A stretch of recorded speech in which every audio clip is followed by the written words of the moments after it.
Moi, je voulais me tourner vers Maître Tumrel pour aborder la question du deuxième niveau que tu as évoqué, Michel, tout à l'heure. Tu as dit on va aller consulter la commission pour voir ce qu'elle fait, niveau soft, et puis niveau, on y va un peu plus fort parce qu'on voudrait accélérer, c'est-à-dire du coup comment le Parlement se pourvoit en annulation, ou je ne sais pas après les termes juridiques, en tout cas d'un certain nombre d'autorisations de mise en marché, parce que la réglementation n'a pas été respectée.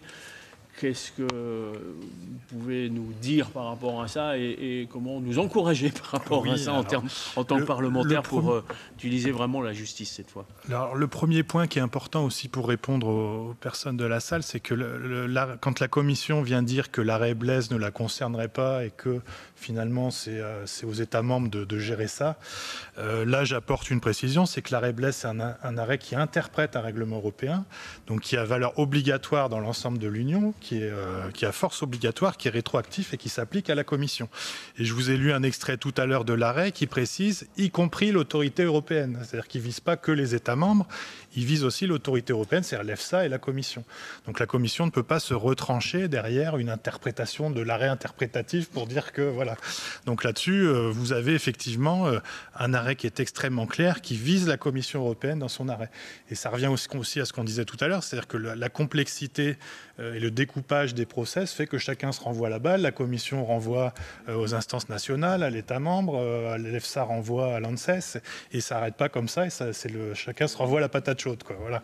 Donc là, ils ne peuvent pas se défausser, puisque l'arrêt, il est applicable à l'ensemble des institutions, y compris les institutions européennes. Donc là, vous avez déjà, que ce soit pour les ONG ou les députés, ils ne peuvent pas biaiser et dire que ça ne s'applique pas à eux, c'est expressément précisé dans l'arrêt. Après, alors, il faut préciser sur les recours en exécution des règlements européens, les citoyens lambda ne peuvent pas agir. C'est-à-dire que nous, citoyens, on ne peut pas saisir la Cour de justice de l'Union européenne. Une ONG ne peut pas le faire non plus.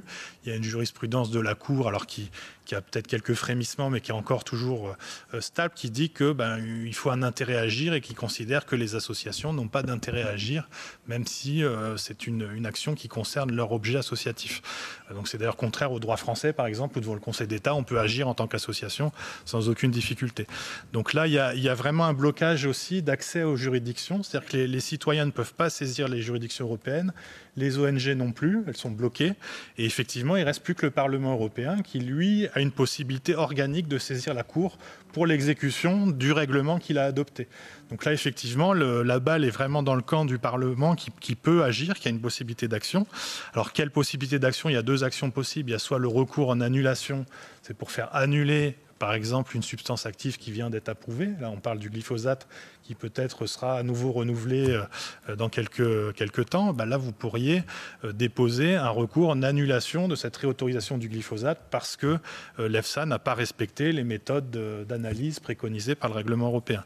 C'est la première possibilité. La deuxième, c'est un recours en carence en disant que les institutions européennes n'appliquent pas correctement le règlement tel qu'il a été interprété par l'arrêt de la Cour, et on leur fait une injonction d'appliquer correctement, de mettre en place certaines procédures pour l'appliquer correctement. Et face à ce refus ou ce défaut de réponse, on peut saisir la Cour d'un recours en manquement. Voilà, c'est les deux procédures qui existent.